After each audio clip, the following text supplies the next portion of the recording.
नमस्कार दोस्तों, दिव्य भक्ति कहानियाँ यूट्यूब चैनल पर आप सबका स्वागत है। दोस्तों, आज मैं आपको पुरुषोत्तम मास महात्म का 19वां अध्याय सुनाने वाली हूँ।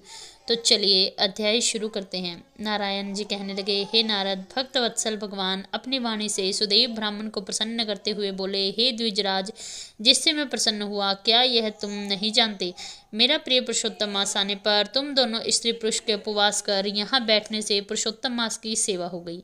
एक बार वेद में कहे गए साधनों को और दूसरी ओर पुरुषोत्तम मास के सेवन को जब ब्रह्मा जी भी तोलते हैं तो वे दोक्त साधन बहुत हल्के निकलते हैं और पुरुषोत्तम मास सेवन व्रत भारी होता है।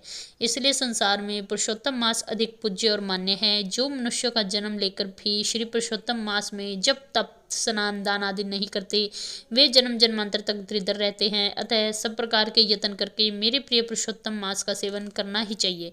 जो पुरुषोत्तम की सेवा करेगा वह भाग्यवान धन्य होकर मुझको प्राप्त करेगा।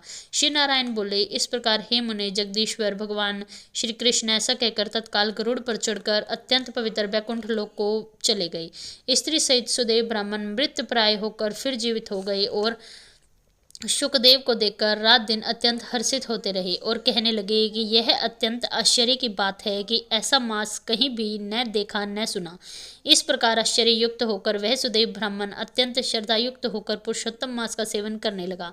ऋषि वाल्मीकि जी कहते हैं, वही तुम राजा डिड्डधनवा विख्यात हुए। हे राजन, पुरुषोत्तम मास के सेवन से संपूर्ण ऋषियों को भोगने वाले हुए। हे राजन, जो तुमने मुझसे पूछा था सो मैंने सब तुमसे बतलाया और पूर्व जन्म में जो सुखदेव तुम्हारा पुत्र था वह वही तोता था। हरि ने उसको जिलाया और शुकदेव नाम से विख्यात कराया। वह शुकदेव 12,000 वर्ष तक आयु भोगकर वैकुंठ हो गया।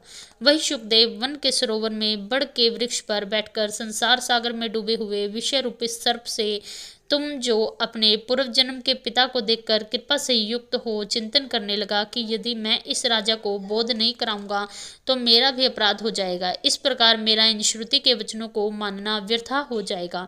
इसलिए मुझको अपने पूर्व जन्म के पिता का उपकार अवश्य करना चाहिए। ऐसा सोचकर ही उस तोते ने तुमको वह ज्ञान दिया। दोस्तों, यह पुरुषोत्तम मास महात्म का 19वां अध्याय समाप्त होता है। यदि आपको यह अध्याय पसंद आए तो मेरे चैनल को सब्सक्राइब करें, वीडियो को लाइक करें और कमेंट में जय जय श्री हरि अवश्य लिखें। धन्यवाद।